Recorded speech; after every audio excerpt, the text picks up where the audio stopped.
नमस्कार, स्वागत छ हजुरलाई आजको हाम्रो कार्यक्रममा। हामीले चिया कसरी बनाउने त, हाम्रो सबैभन्दा मिठो चिया कसरी पाक्छ त्यो बताउन गइरहेका छौँ। भिडियोलाई अन्तिमसम्म हेरेर साथ सहयोग गरिदिनु होला। आउनुहोस् भिडियोतर्फ लागौँ। हामीले पहिला यो चिया बनाउँदाखेरि पानीमा पहिला यसरी यो हाम्रो पत्ती राख्ने, अलिकति अझै राख्ने हैन, अनि यसलाई हल्का थोरै पानीमा राख्ने। पहिला थोरै पानीमा चिया मात्र, चियापत्ती र पानी चाहिँ बनाउनलाई पकाउने एकैछिन। अब यो एकैछिन भल्किन दिने। थोरै पानी, एकदम तपाईँले 2 कप 3 कप चिया बनाउनु छ भने यति पानी राख्ने, आधी कप पानी राख्ने, अनि मजाले यसलाई उमाल्ने। उमालिसकेपछि उम्लिन्छ यो हाम्रो। यहाँ हेर्नुहोस्, यो चियापत्ती र पानीको मिश्रण चाहिँ भल्किरहेको छ। अब हाम्रो यो यसमा दुध राख्ने, दुध राख्नुपर्छ। त्यसको लागि हाम्रो बिहान तताइरहेको दुध थियो, त्यसको बिस्तारै यसमा केयरफुल के हुनुपर्छ भन्दाखेरि यसको माथिको तर चाहिँ हल्का पन्साएर हामीले भित्रको दुध मात्र राख्नुपर्छ। त्यो तर राख्दाखेरि अलिकति चियामा त्यसको वास्तविक टेस्ट नआउने हुनसक्छ। अब त्यस्तै हाम्रो दुधलाई यसमा राख्नुपर्छ, अनि आफूलाई चाहिएको अनुसार 70-30 को रेन्जमा चिया 30% र दुध 70% राख्यो भने हाम्रो चिया एकदम इफेक्टिभ बन्न थाल्छ। अब हामीले यसलाई पनि बिस्तारै उमाल्छौँ। दुध हामीले अझै राख्दैछौँ।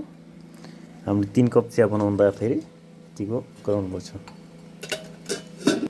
दुध राखिसकेपछि हामीले अब चिनी राख्ने क्रममा छ। हामीले 3 कपको लागि आफूलाई चाहिए अनुसार, अब कसैले चिनी बढी खाइन्छ, कसैले कम खाइन्छ। हामीले 3 कपको लागि म्याक्सिमम 3 देखि 3 चम्चा चाहिँ राख्छौँ। चिनी धेरै खानु पनि हुँदैन, स्वास्थ्यको लागि फाइदाजनक हुँदैन। स्वादको लागि चाहिँ हामीले अलिकति राख्ने गर्दछौँ। हामीले अब यो यसमा चाहिँ ल्वाङ, सुकमेल, इलाइची, तेजपत्ताहरूको धुलो बनाएर राखेका छौँ। यो चाहिँ हामीले उसमा राख्छौँ। यसमा लास्टमा राख्दाखेरि चाहिँ हाम्रो इफेक्टिभ हुन्छ। यो तपाईँले भल्किँदाखेरि, जब रेडी हुन लाग्दाखेरि चाहिँ राख्दाखेरि एकदम प्रभावकारी हुन्छ। हाम्रो चियाको स्वाद अनि ल्वाङ, सुकमेलको हामीले सुरुमै राख्यौँ भने त्यसको स्वादहरू उड्न सक्छ। त्यसको लागि हामीले यसरी रेडी गर्दैछौँ। हाम्रो यहाँ चिया उम्लिसकेको छ। अब यो हामीले यसरी पनि राख्न सक्छौँ। यस्तो सेक गरी यसलाई बिस्तारै एकैछिन चाहिँ उमाल्यो भने यसको दुध र पत्तीको कम्बिनेसन राम्रो हुन्छ।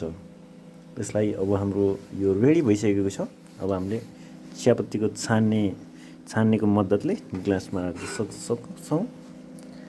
अब यस्तो गर्नु बिस्तारै राख्नुपर्छ। यसको लागि चाहिँ यो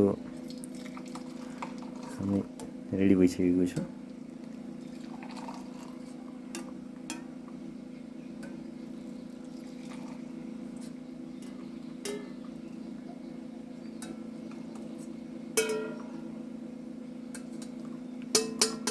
राम्रोसँग हेर्नु होला, चिया राख्ने तरिका पनि हामीले सम्झनुपर्छ। अब हामीले चिया लिँदैछौँ। हामीले यो भाँडोको लागि हामीले थोरै पानी राखेर राखिदियो भने यो सजिलै हाम्रो यसमा रहेको माझ्दाखेरि एकदम सजिलो हुनेछ। हजुरहरूले देख्न सक्नुहुन्छ हाम्रो स्वादिष्ट चिया रेडी भइसकेको छ। अब हामीले स्वाद लिन गइरहेका छौँ।